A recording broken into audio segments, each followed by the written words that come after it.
Ideally, what happens is the leaders inspire the next level of leadership to become self-aware because it looks so good. And we don't want to force feed it into people. We want them to say, oh, you are a thoughtful listener, you're more creative, you're taking responsibility, you are more vulnerable, and I like this, and I want to learn how to do that too.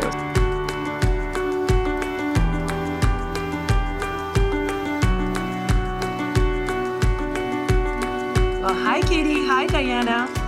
Hello, and hello to everybody, and bringing one of my favorite people in the world to play with us today, Diana Chapman.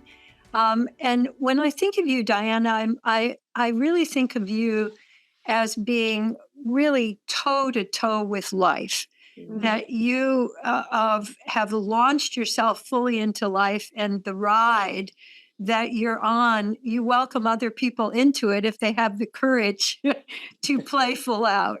Thank you. I do feel that way.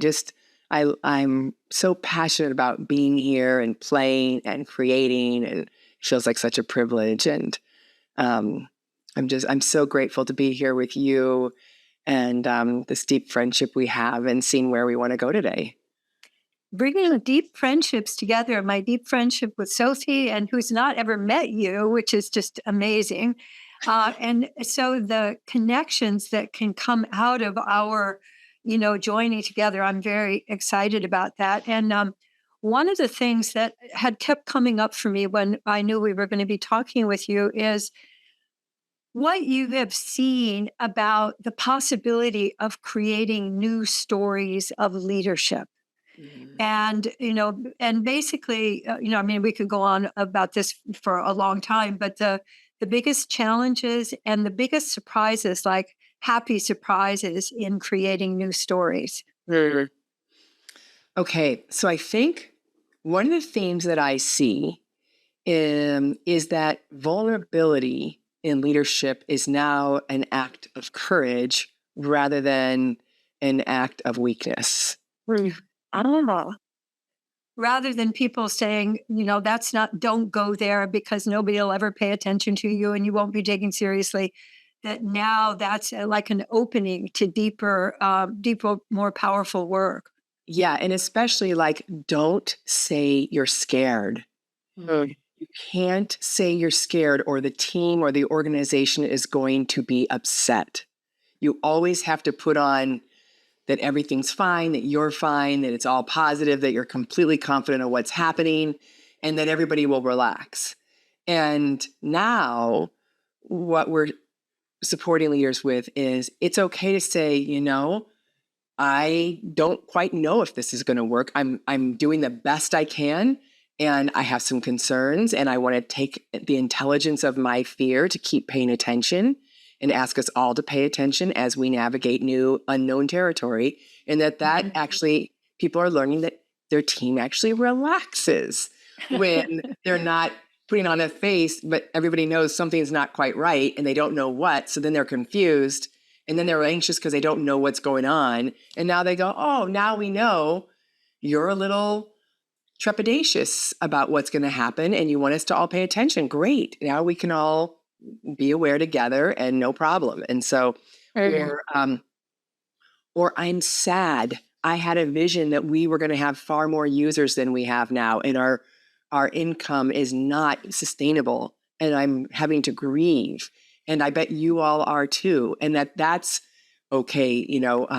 I was just with a team the other day, and the leader was trying to be positive, and so they announced promotions at the same time they announced layoffs, which was a horrible idea because they thought, well, let's bring some good news in the middle of bad news. And, that didn't work well at all. And so, and it was a lot around, I don't want to be with those feelings in myself and in others. And so it was a great example of not being vulnerable did not work. Well, but just because you said something so beautiful there when you said the intelligence of fear, and I kind of wanted to pause us there because I know Katie and I often talk about fear, but even in that language, I thought that was really an original way to speak. Can you tell us a little bit more about that?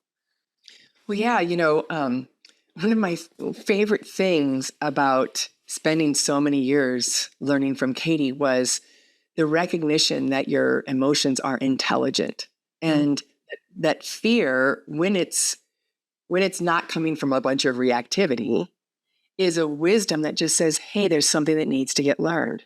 Just pay attention. You're all right, but pay attention. Something needs to get learned. And so it's like a best friend to me now, in a way.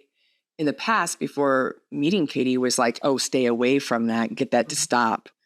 And I spent a lot of energy trying to get that to stop. So now I pass that on, and it's really changing leadership that I'm working with, is letting it be okay. We're scared. I have a great example of that. Yeah. There was a large pharmaceutical company that was going to buy a small biotech company for $50 million. They had some really beautiful science that they had found, and the company wanted to buy it. It was in everybody's best interest. And just as they were about ready to sign on the deal, they'd been studying this practice, and somebody said, hey, before we do, I just want to say, I don't know why, but I'm scared. And somebody else says, oh, I'm so glad you said that. I'm feeling swirly over here too. And then they went around, and it turned out they all felt scared. So somebody said, I'm just wondering if this one piece of science that we are buying, if it was based on the study that they used, I'm a little bit still questioning something. So they said, let's go find out a little more information. So they did. And it turned out they were right, that there was a flaw in the study, and that the science was not nearly as valid as they had thought. And they knew it would be a terrible investment to put that $50 million in. But so because somebody said, I'm scared, saved the company $50 million. And maybe more, and time. And maybe more, right? And that was a group who had spent maybe 4 years working with me, so that this became part of the culture, and they didn't feel, vulnerable that they couldn't say that. So that's just one example of, so many I have of how leadership is changing because of emotional intelligence.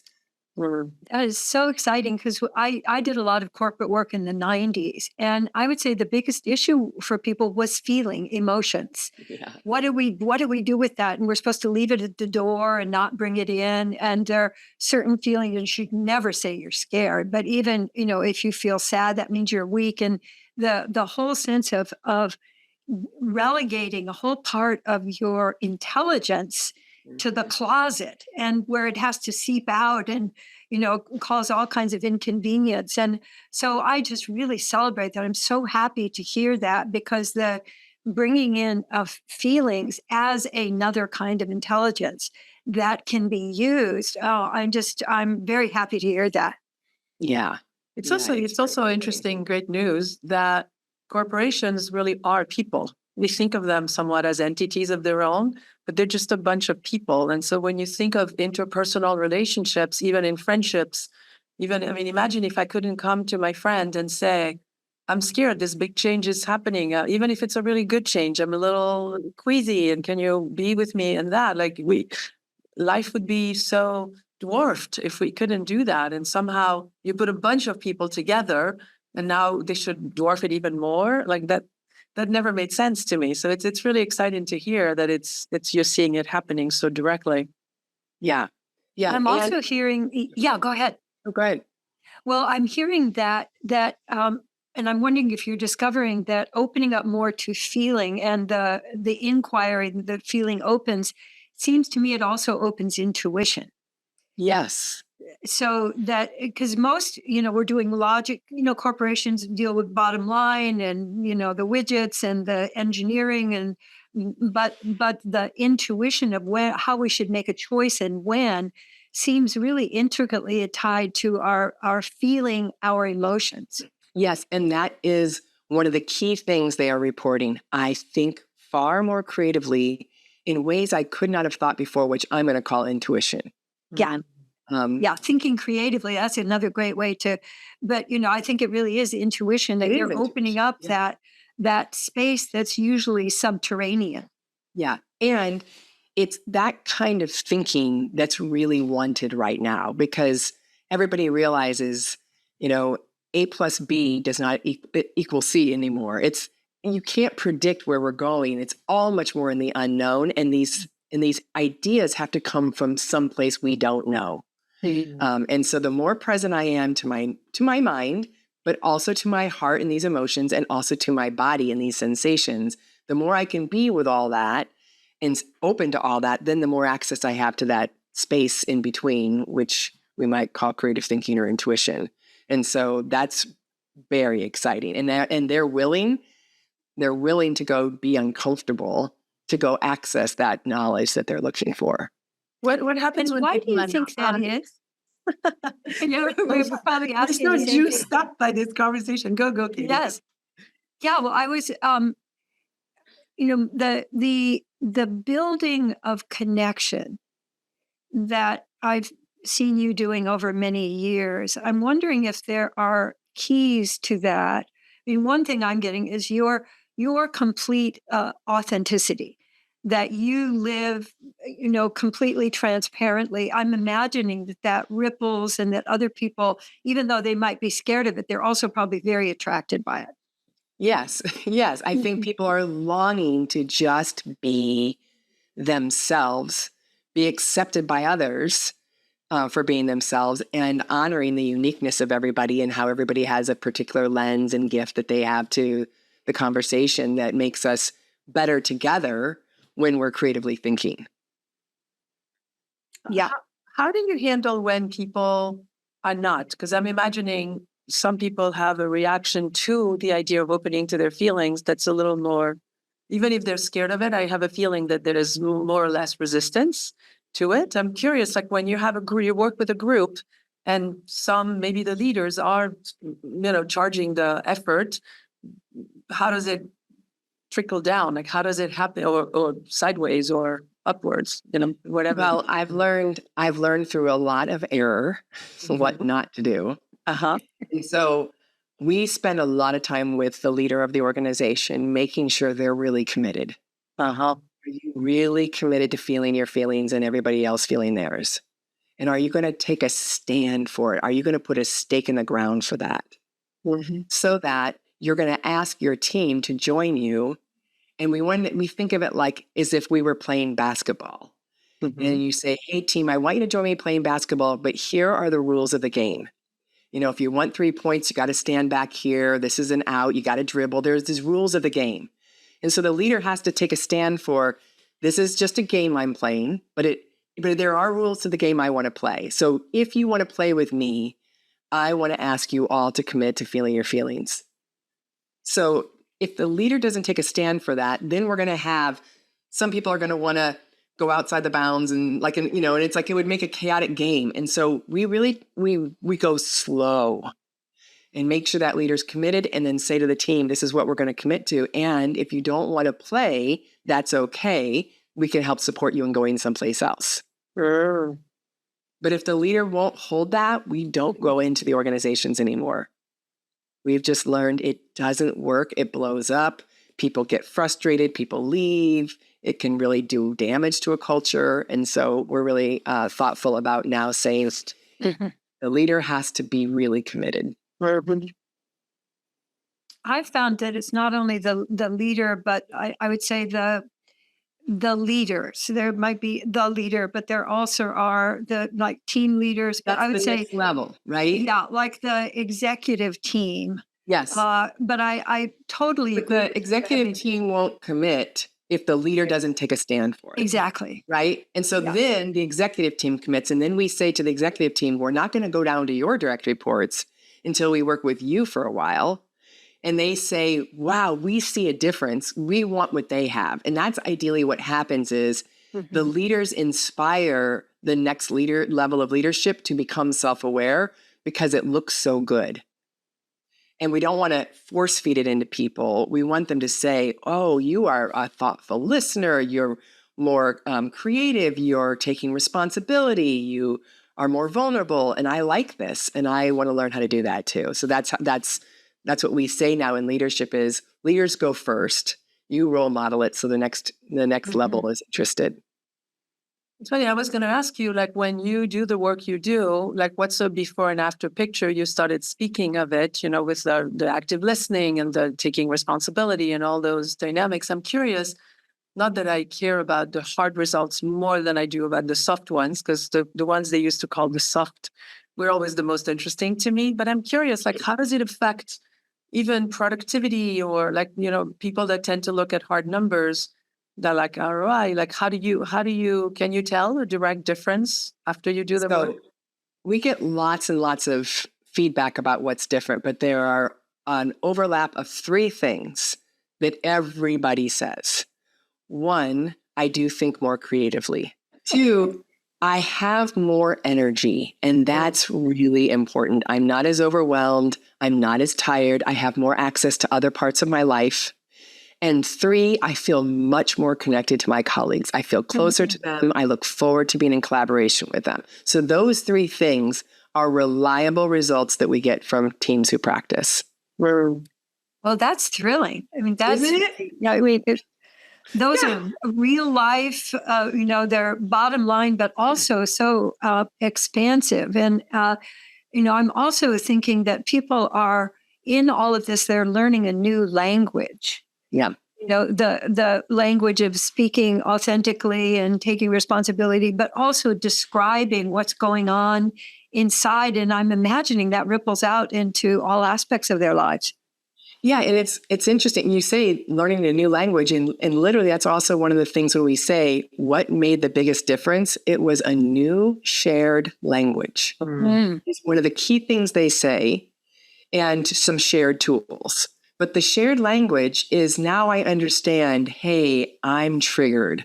I'm below the line. We use that model that we got from UK and from UKD and Gay, and the now I don't have to go, what does that mean? I know what that means, and we can be quick about it. And so we don't have to go into these long, deep, heavy conversations. It can be quick and seamless, and we can move on, but we can understand where we are as humans, and that language really matters. So new language is key. And you've always stood for that of, we need some new language to create new results. That's so exciting to hear. I was reading an article from Mark Randolph, who's one of the co-founders of Netflix, and he was talking about what he thinks is most important to the success of a company. There were three things, and Chik and Tongli said, 1, people; 2, people; 3, people.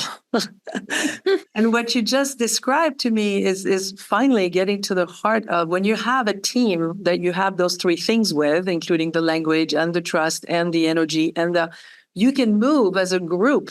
Like a symphony, like a team of very performant sports athletes, or whatever we want to see that we kind of agree is a good performing group of people, But the way you're describing it, it sounds like with all of a sudden AI enters the picture, and we all have to be like, wow, like, what is this? How do we function with it? But if you build the team and the people with you, then you move the boat. You don't have to, reinvent. It's almost like you're working with people that have this emotional plasticity, almost intelligence, as you were describing. Yeah, we like to use this term drama tax. So, how much drama tax is your team having to pay out? Right? And we say, we're all humans, so we're all going to have to pay a little tax, but how much tax depends on how self-aware you are and how able you are to shift yourself out of reactivity.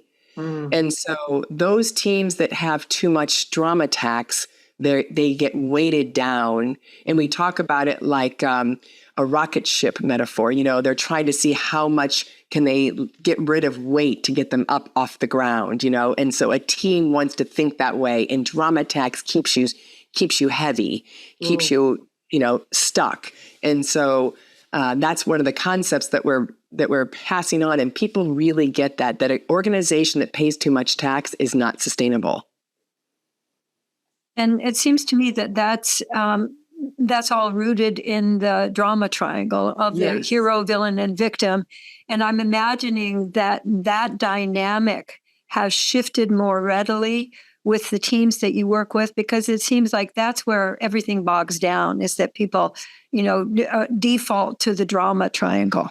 Yes. And so now a team, I was just talking to a team member the other day, and she said, I came onto a scene with a couple colleagues, and I said, hold on a minute, I think you guys are in the triangle. And, I think you're in hero and I think you're in victim. And they all pause for a minute when, yeah, okay. And realizing like all that's going to cause is tax. It's not going to get us anyplace new. Yeah. And so then the awareness was able to shift the group into something else. And that's exactly what, they're able to do moment to moment more effectively now than they were before. One other thing that's so beautiful was hearing both of you. I don't know Diana as well, of course, as I know Katie, but the work that I've seen you do, Katie, and I wasn't around when you were doing the corporate stuff as much, but it's almost like the work you do, we can bring to the companies or the work we do. And then the work you do, Diana, people can take it back home and work with their families. Like where else is the drama tax, hurting people and families when, you're smiling, I'm sure. But it's almost kind of like you two have, I feel this like cohesion where wherever people are, we can use that moment. We can go to schools, as well, Yeah. that of course work with children, but there's this kind of vortex of goodness where people can take it from home to the office or to the office to home. It's just really powerful when it becomes so multi-angled. Yeah. Yeah, it was really, I had somebody last week, because, I learned all this through Gay and Katie more in the realm of conscious relationship Yes. and more in the realm of intimate relationships. Yeah. And so taking it and trying to translate it and getting into the business world, somebody last week said, Diana, you ought to consider translating this to people in their home lives. We have that already. Just go to the Hendrix website.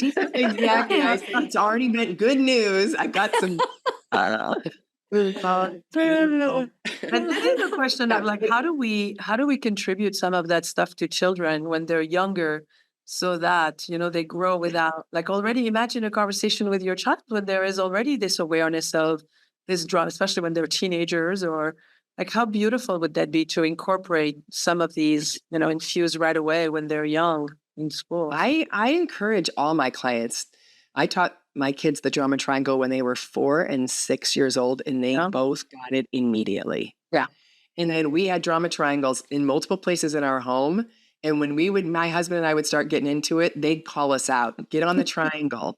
And we had free accurate coaching for years, which sometimes I regretted and sometimes I was grateful for. That's what you asked for. There's a beautiful story. I was working with a company. It was a candle making company, Alien Candles, and they make candles for a lot of the brands that most of you probably have a candle in your home that was made in one of their manufacturing companies. And we decided to bring this all the way through the entire organization, including the people on the floor making the candles. And we wondered, how is this going to go for all of these people? And at the end of the 6-month program with those people on the floor, the CEO sat with me and we did a debrief with that group on what did you get from this training? And he broke into tears. I remember it 3 different times hearing stories. I feel choky just thinking about it, of people saying, I have changed my way I father, and I am such a better father now. And I'm profoundly grateful that this happened because I don't know how it would have gone for my children if I would have kept going the way I used to father.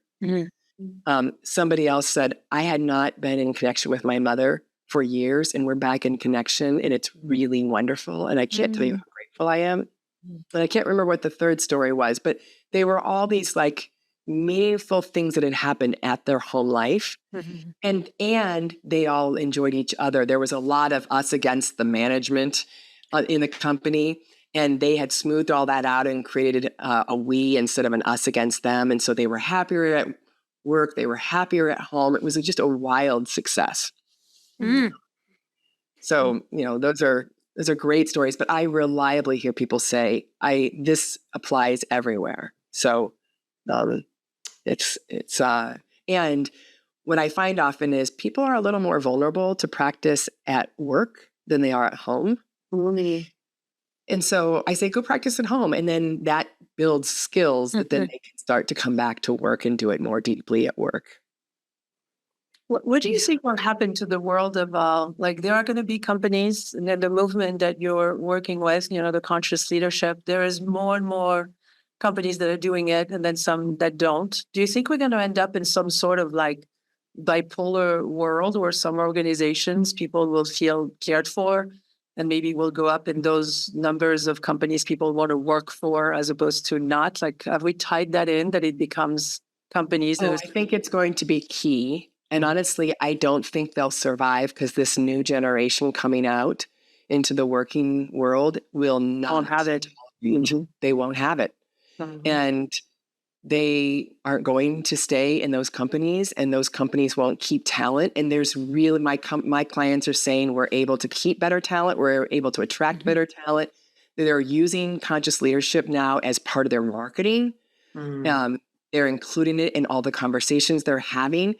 I just did an interview for, it was a really cool company in Colombia that's helping people have access to money, because the banks there can be difficult if you don't have a certain amount of money. And they're creating an app so people can use exchange money more freely. And they wanted to attract a pretty big time executive to their company. And he was like, I don't know, he wasn't seeking this out. But after we had the conversation and we talked about what this culture is up to, he got so much more interested in being a part of that, because that's what, he's like, I want to be part of creating that too. It's a yes and. And so I think that this is, I just don't think that, I think the old guard is going to fall away. It just won't be able to make it. So some people are reluctantly starting to do this. But good, great. I like that they get the pressure from those young people to say, we want to be happy. Yes, we want to be happy in life, and I know, and it's okay to be productive, but we'd much rather be happy. But you are more productive when you're happy. Guess what? Like, if you actually go to work, with the energy of yeah, we're going to, it's going to bring so much more energy, as you were saying before. And then when teams trust one another, it saves.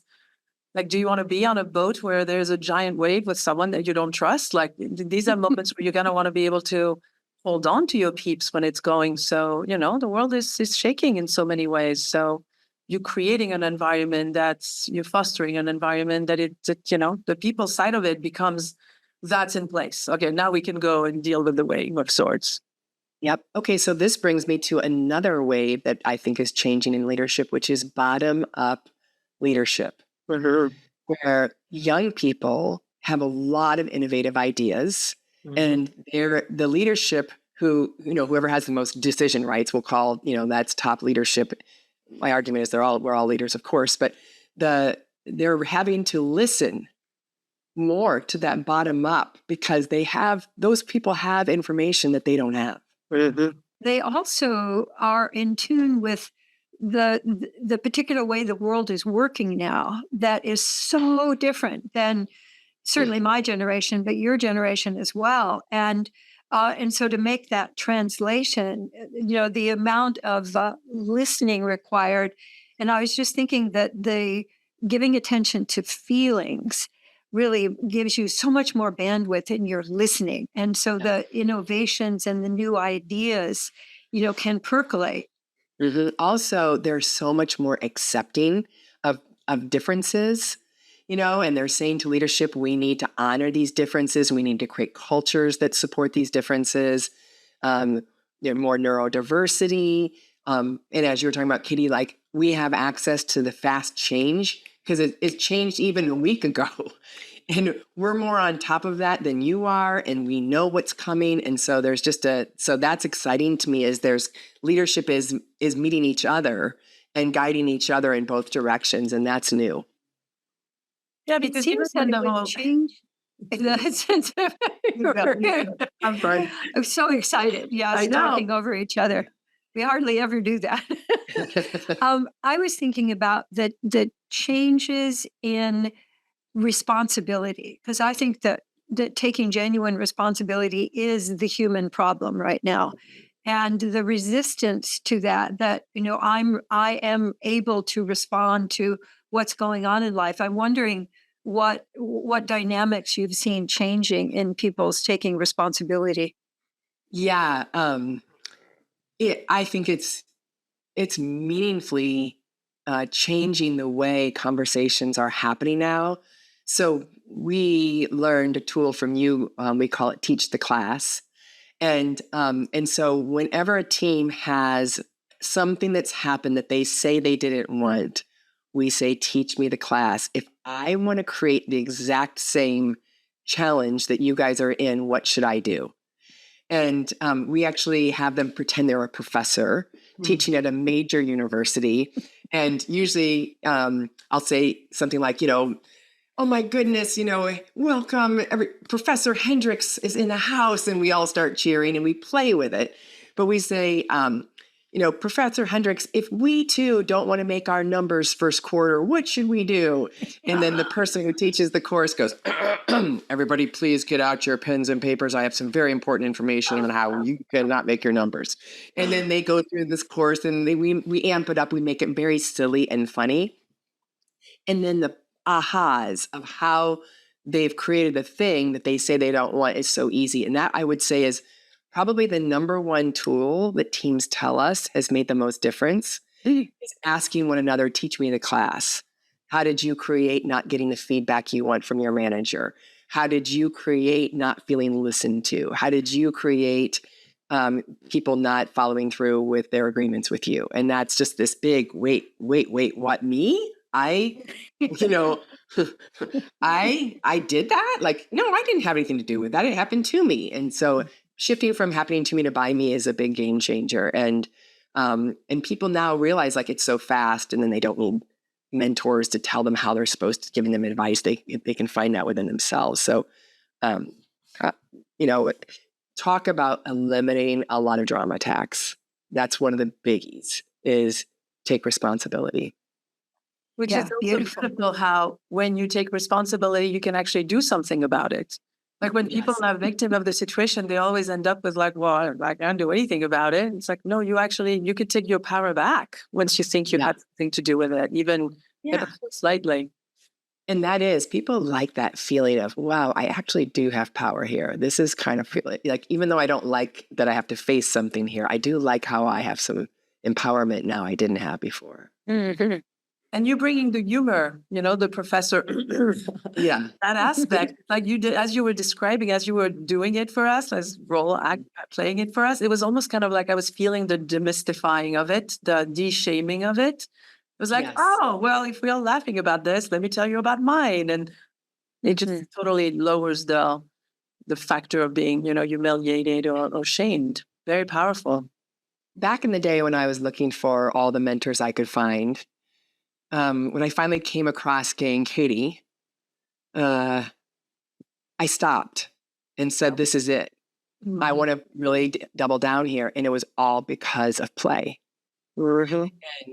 And Katie is just the queen of play. And what I saw was everybody learns so much faster through play. Mm-hmm. And I love to play, and so it matched my style. But I really believe in the power of play, and I bring it everywhere I go. And I do think when you can stop taking everything so seriously, which is a relief, everybody's so overwhelmed with seriousness. When they get to start to just relax into the play, it's just people want to have fun. So can we have fun being human and fun being stupid dumbheads and, all the stuff that we do? Can we have some fun with that, rather than, So that's one of my signatures in how we come into organizations. And we still keep the persona party going. Katie, we still have lots of those. I think I've probably attended 375 persona parties now. And they still go a long way. Absolutely. I can still remember your, stories of you taking whole groups of people out in Santa Cruz and, and everybody was in persona, and you'd have a whole dinner party in persona, and other tables would start joining in, and, everybody wanted to be part of the fun. I do think that playing, particularly with personas and those ones that, that we've used to either gather importance or value for ourselves or keep ourselves from getting into trouble, when we can play with those, the freedom that results to have more play. And we know now, research is so clear that play is so much more effective than working on things. Yeah, I'm really starting to get interested in moving into the venture firm world because of the influence that they have.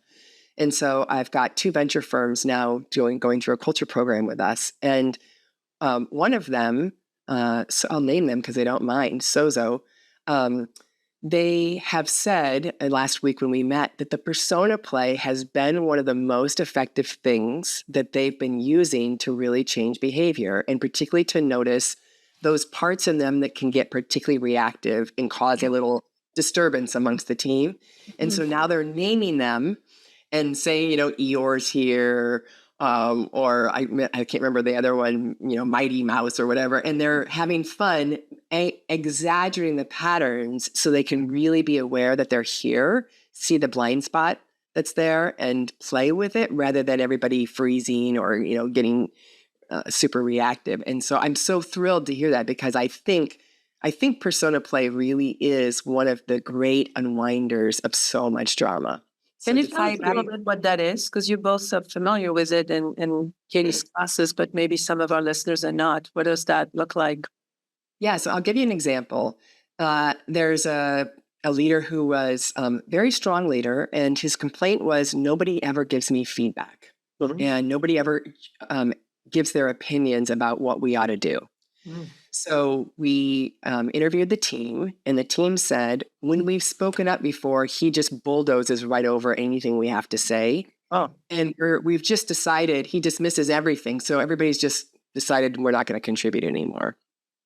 So we identified this one that just bulldozes over everybody. And he called him the boss, and he had we got a hard hat, like if you're in a construction site with the big hard hat. And so I sat in on a meeting and watched the meeting. And so when he said, does anybody else have any ideas? Somebody spoke up, and then the boss started to kick in, and we caught it. And we said, the boss is here. And he goes, oh, he got the hat, he put it on, and he made it bigger. That's a stupid idea. I don't know why you'd ever even think to say something. Nobody should speak up unless you know exact. And we made it bigger. And so then the whole team kind of giggled and went, yep, that's exactly what it is. He took off the hat and went, okay.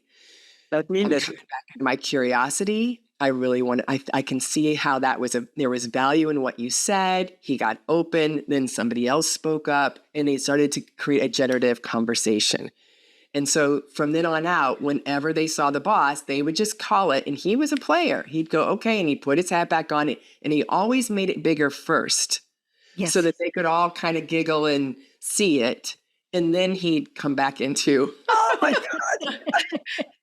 For those of you that are not watching this podcast, but just listening, as Diana was talking about putting on the hat, there were fireworks that just started completely randomly. That was wonderful. That's great. I've never seen those before. Perfect. Totally random. That's really beautiful. What a tool you're giving them.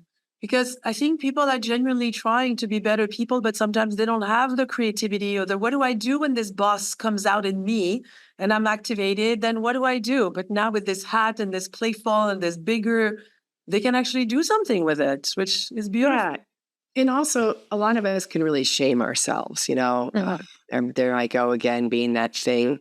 And I'm just much more interested in, well, of course you do, It's just, there's a gift to that part of you, and that's what's made you so effective in doing what you're doing. And, how do we learn to play with that part of you that's unaware and not make it a problem? And that's another big one is, can we just please not make all this a problem with a capital P? Right. Because that just gets us back into seriousness again, and then we don't learn. Well, doomed. Yes, we're doing. Yeah. One of my very first time meeting Katie, I had gone to a school where the teacher was particularly, what's the word? Not in their bodies, like just very strict and very stiff, sitting there. And then I walked in, and Katie, I'm sure you remember Diana, and still particularly those years. I don't know if you still bring that thing, but she was sitting on that ball, right? And she was just like, just totally rolling around in her body.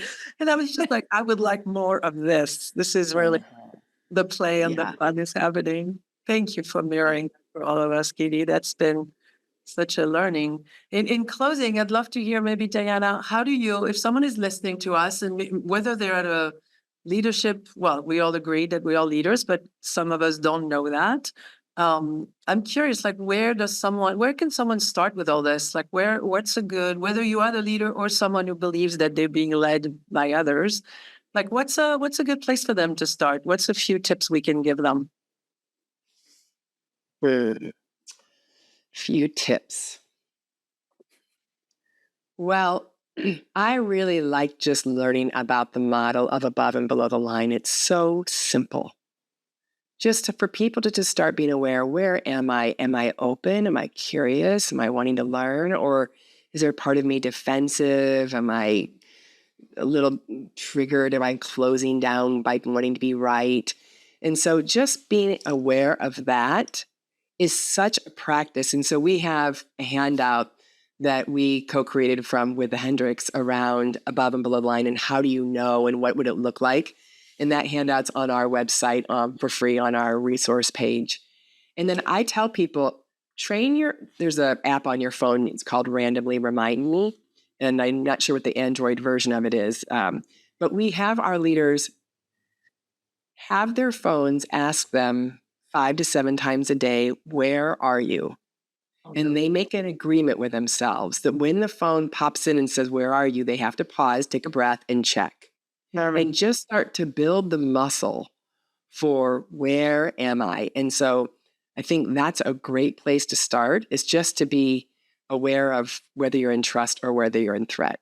No, that's beautiful. We'll have a link to your page or to Katie's. I know you have a version of it as well. We'll have a link to all this. Any sharing thoughts in closing, Katie, or either one of you? Well, I'm very grateful for both of you and to have had all of these years of co-creating and having you each specialize in areas that really use your genius, but also make so much available. I just am feeling very grateful. And so are we. My God, how much you've contributed to all of this. And it's sometimes I find myself in just random conversation and something will pop up and I'm like, yeah, learned that from Katie. Like there's just so much that's just infused and it's so beautiful. And certainly, Diana, we're super grateful that you came. Hopefully you come again. I think we have a lot. We were both like so excited to talk to you. Ridiculous. We were like little girls, like, I want to talk to her. So we'll have you again and we'll like be able to talk about the evolution for our listeners as well. That'd be beautiful. Yeah. Thank you. Yeah, I'm so happy to meet you and that we have this shared love of this body of work and of Katie's mentorship and friendship. And so I'm happy to We'll have more. be in a new collaboration here. Beautiful. Well, thank you both so much.